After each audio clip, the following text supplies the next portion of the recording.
Well, you know the old saying, money can't buy happiness, but let's just be real, it can sure help. Right about that. Now, certified financial planner Donna Skeels is teaching us how to experience the joy of financial security. It's all about retraining our brain. Donna, welcome to Live at 9. Good to see you this morning. Oh, thanks. It's great to be with you. You also emphasize the importance of better understanding how our brains are essentially wired to do this. What do you mean by that? Well, the field of neuroscience is giving us this fascinating research that shows when we make a financial decision, we're actually using two different parts of our brains. Okay. And so the amygdala, which is in the core of our brain, kind of near the neck, which is also called the ancient brain, is where emotions originate. So fear and greed, which are the enemies of a good investor, and also being impulsive. So if the stock market plummets 500 points tomorrow, if you have a tendency to run for cover, those are all coming from the amygdala. And then we have the prefrontal cortex behind our forehead, and that's where logic prevails and rational thinking. And so if we have a financial plan, let's say the market does plummet, we get fearful. We can say, but we have a plan, it's a long-term plan, we're going to be just fine. And so our prefrontal cortex can calm down the amygdala.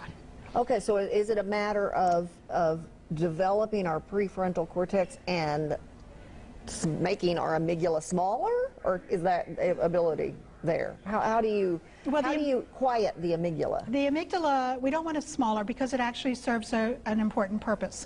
But we do want what they call axons to go from the prefrontal cortex to the amygdala to calm it down. Okay. And so they are actually researching how we can build more axons. And so some people have more than others. Some people are very impulsive and they may not be good investors.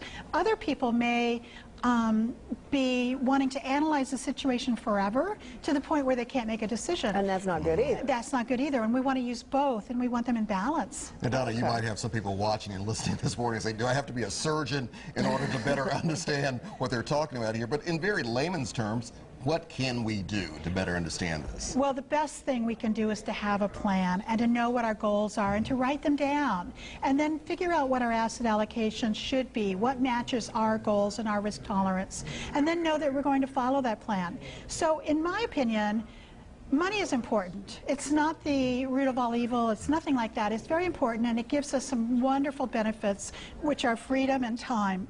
But other things are more important, such as our relationships with friends and family, our ability to focus on gratitude, recognizing that experiences are more rich than things. So we take our focus away from materialistic things, we put it on experiences, and those are the types of things working with our money that will make our lives richer.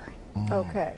So, but again, what are the steps where we can retrain our brain to believe this? Because if we can speak this, but if our brain is not backing that up, we don't follow the steps, right? For instance, you said if the market goes down, if we have not retrained our brain, no matter what kind of plan we have, we may run in and sell, right? Well, I think if you have a plan, you can then let the rational thinking take over. Okay. And most people don't have a plan.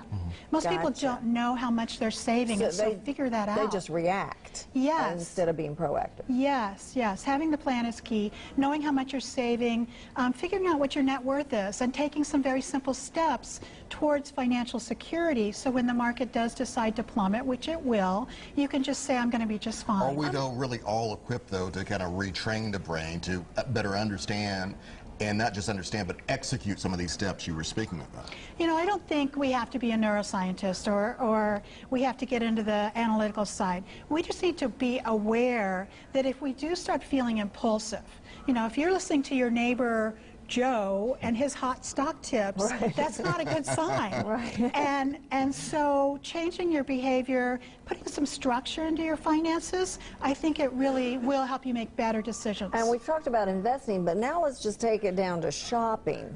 Cute pair of shoes, $400, but we have a savings plan or a get-out-of-debt plan. Does that also factor in to the way our brain reacts? I mean, those kinds of decisions? It does, because seeing that pair of shoes would be being impulsive and thinking, I have to have it.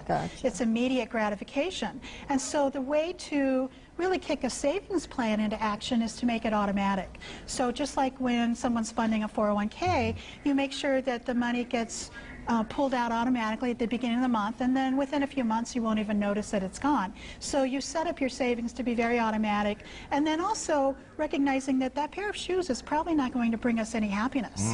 You know, okay. it's a thing, it's a materialistic Making thing. a logical decision. Gotcha. Yeah, I love it. All right, Donna, thank you very Love much. it. We appreciate that. You're We very will welcome. link to Donna's website so you can get the book as well, and it's also available at Amazon and all the usual suspects. Thank you so much. Thank you. Forget about those